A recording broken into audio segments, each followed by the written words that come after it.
बुद्ध और पितृपक्ष से जुड़ी मान्यता। भारत की संस्कृति में पितृपक्ष एक अत्यंत महत्वपूर्ण काल माना गया है। यह भाद्रपद शुक्ल पूर्णिमा से लेकर आश्विन अमावस्या तक 15 दिनों तक चलता है। मान्यता है कि इस समय हमारे पितृलोक के द्वार खुलते हैं और पूर्वज अपने वंशजों का आशीर्वाद देने आते हैं। लोग श्राद्ध, तर्पण, दान, अन्न और जल अर्पित करके उन्हें स्मरण करते हैं। कर्मकांड से पहले बुद्ध को आमंत्रित करने आए एक गृहस्थ ने आकर कहा, भगवान, आज पितृपक्ष का श्राद्ध है, कृपा करके हमारे घर आइए और भोजन स्वीकार करिए ताकि हमारे पितृ तृप्त हो। बुद्ध मुस्कुराए और शांत स्वर में बोले, वत्स, क्या तुम मानते हो कि मैं भोजन कर लूंगा तो तुम्हारे पितृ तृप्त हो जाएंगे? गृहस्थ ने उत्तर दिया, हाँ भगवान, हमारे पुरोहित ऐसा ही कहते हैं। श्राद्ध का फल पितरों तक पहुंचता है। तब बुद्ध ने एक गहन शिक्षा दी। बुद्ध की शिक्षा कर्मकांड बनाम कर्म। बुद्ध ने कहा, कल्पना करो, कोई मानुष अपने मित्र को दक्षिण दिशा में गया हुआ जानता है और वह उत्तर दिशा में खड़ा होकर उसके लिए भोजन रखे, तो क्या वह भोजन उस मित्र तक पहुँचेगा? गृहस्थ ने कहा, नहीं भगवान।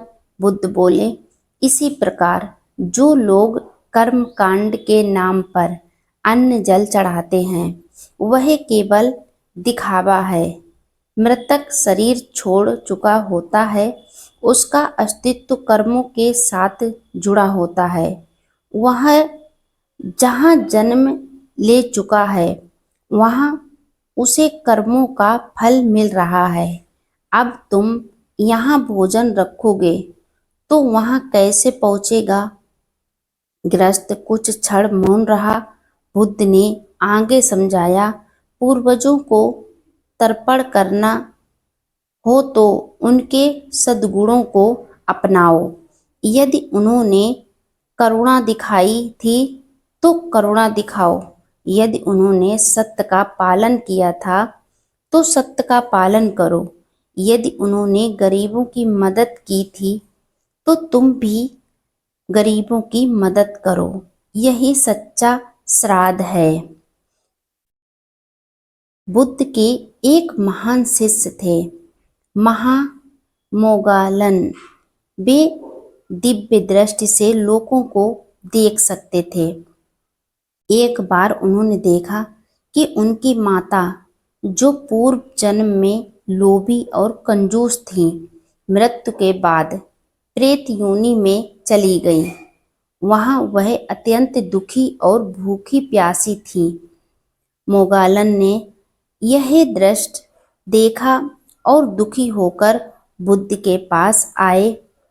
बोले, भगवान, मेरी माता प्रेत योनि में दुख पा रही हैं। मैं उसे मुक्त कराना चाहता हूँ। कृपा करके उपाय बताइए, मैं क्या करूँ जिससे उनकी आत्मा को भी शांति मिले और मेरे मन का बेचैन भी दूर हो जाए।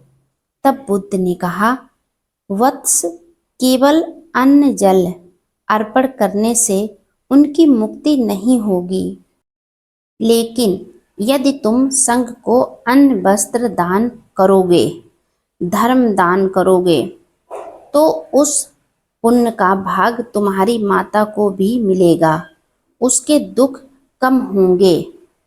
मोग्गालन ने वैसा ही किया। उन्होंने भिक्षु संघ को भोजन करवाया, वस्त्र दान किए और उस पुण्य का फल अपनी माता को अर्पित किया। परिणाम स्वरूप उनकी माता प्रेत योनि से मुक्त होकर उत्तम लोक में जन्म ले सकीं। इस प्रसंग से बुद्ध ने स्पष्ट किया कि पितरों की शांति केवल कर्मकांड से नहीं बल्कि सच्चे पुण्य कर्म से होती है। शिष्य और श्राद्ध की शंका। एक दिन आनंद ने बुद्ध से प्रश्न किया, भगवान, लोग कहते हैं कि पितृपक्ष में किया गया श्राद्ध ही पूर्वजों तक पहुंचता है, क्या यह सत्य है? बुद्ध ने उत्तर दिया, आनंद, पुण्य कर्म का फल कभी व्यर्थ नहीं जाता। यदि तुम करुणा से दान करोगे, भूखों को भोजन कराओगे, सत्य और धर्म का पालन करोगे, तो वह पुण्य अवश्य ही मिलेगा, तुम्हारे पितरों को लाभ देगा। यह श्रुति या तीर्थ से बंधा नहीं है। समझ लो, जैसे दीपक से दीपक जलता है, वैसे ही पुण्य से पुण्य आगे बढ़ता है। श्राद्ध का सच्चा अर्थ है श्राद्ध से श्रद्धा से पुण्य करना और उसे पूर्वजों को अर्पित करना। पितृपक्ष की मान्यता और बुद्ध का दृष्टिकोण। परंपरागत मान्यता। पितृपक्ष में पूर्वज धरती पर आते हैं। अन्न जल पिंडदान से वे तृप्त होते हैं। अमावस्या को विशेष महत्व दिया जाता है। यह थी परंपरागत मान्यताएं। लेकिन बुद्ध का दृष्टिकोण कुछ और ही कहता है। आत्मा कर्मों के अनुसार नए लोक या जन्म में चली जाती है। अन्न जल अर्पण वहां नहीं पहुंच सकता। पुण्य कर्म, दान, सेवा, करुणा, धर्म ही लाभ पहुंचा सकते हैं। पूर्वजों का सम्मान उनके गुणों का पालन करने से होता है। अगर पूर्वजों की सेवा करना है, उनके लिए कुछ कर दिखाना है, तो उनके जीते जिए करो। आधुनिक संदर्भ में बुद्ध का संदेश। आज हम देखते हैं कि पितृपक्ष आते ही लोग दिखावे के लिए महंगे भोज कराते हैं, पंडितों को दान देते हैं, लेकिन उसी समय अपने परिवार के बुजुर्गों को अनदेखा कर देते हैं। बुद्ध का संदेश हमें यही याद दिलाता है, जीवित माता पिता की सेवा करना ही सबसे बड़ा श्राद्ध है। गरीबों को भोजन कराना, पेड़ लगाना, दान देना, यही पूर्वजों का सच्चा तर्पण है। पुरानी परंपराओं का पालन हो, पर उसे केवल कर्मकांड तक सीमित न रखा जाए। पितरों का आशीर्वाद। वाराणसी का एक युवक बुद्ध के पास आया। उसने कहा, भगवान, मैं हर साल पितृपक्ष में श्राद्ध कराता हूँ, परंतु मेरी समस्याएं खत्म नहीं होती। क्या मेरे पितर प्रसन्न नहीं हैं? बुद्ध ने मुस्कुराकर पूछा, क्या तुमने अपने पिता की कोई बात जीवन में अपनाई है? क्या तुमने अपनी माँ की कोई सीख अपनाई है? युवक ने उत्तर दिया, नहीं, मैं केवल पंडित द्वारा बताए गए विधि से अन्न जल चढ़ा देता हूँ।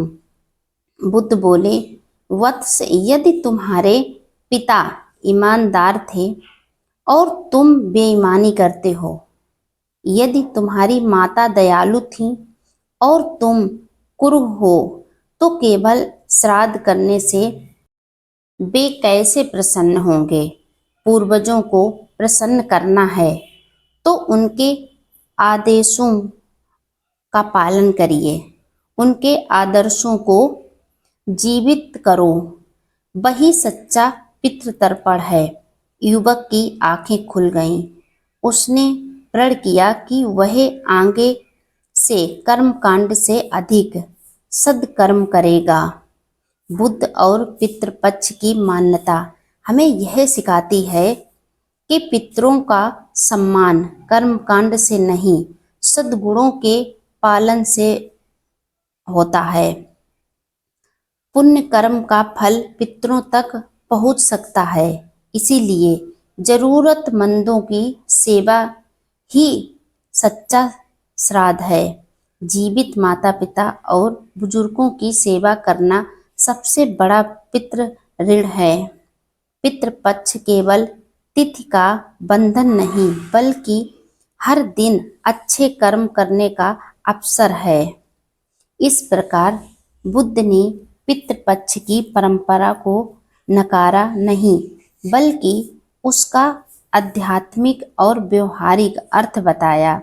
उन्होंने दिखाया कि हमारे पूर्वज तब ही प्रसन्न होंगे जब हम उनके द्वारा दिखाए गए मार्ग पर चलेंगे।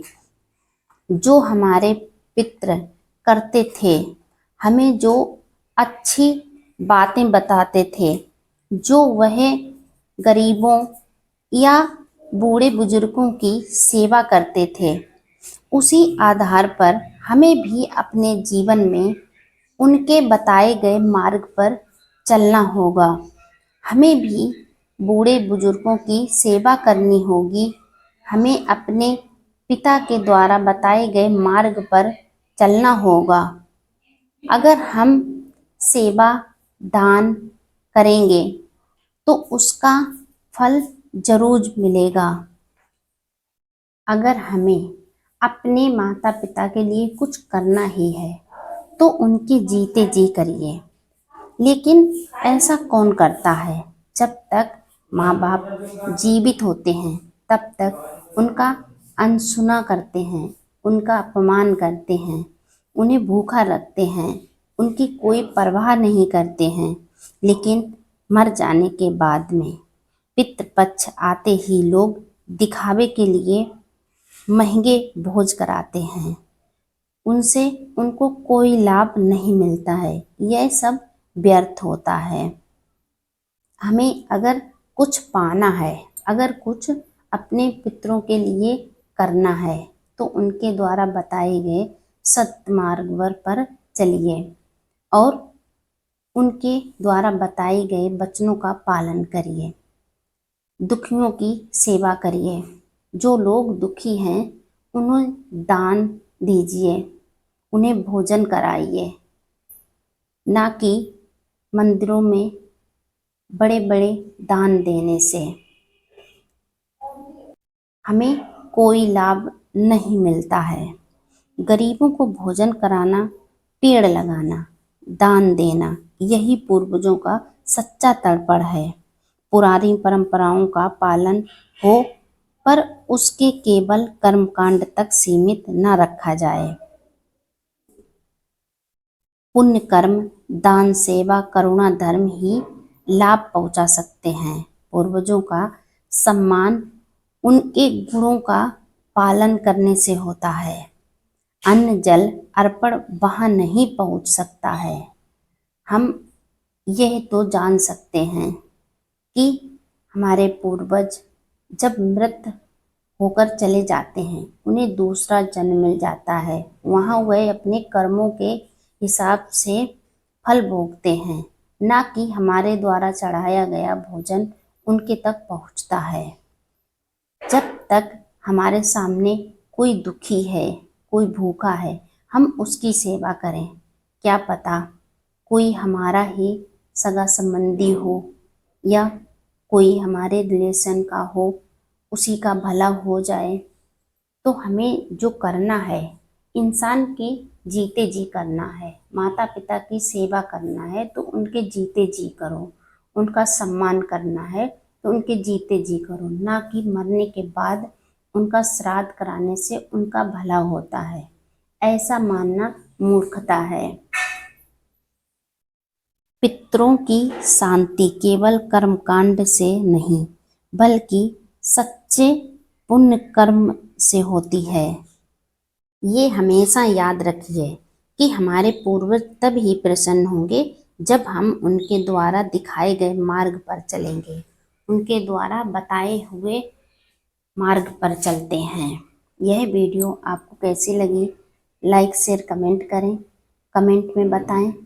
अगर आप मेरे चैनल पर पहली बार आए हैं तो चैनल को सब्सक्राइब करके बेल आइकन जरूर प्रेस कर दें, जिससे मेरा आने वाला हर एक वीडियो आपको समय पर मिलता रहे और आप कुछ नया ज्ञान प्राप्त कर सकें, कुछ नया सीख सकें।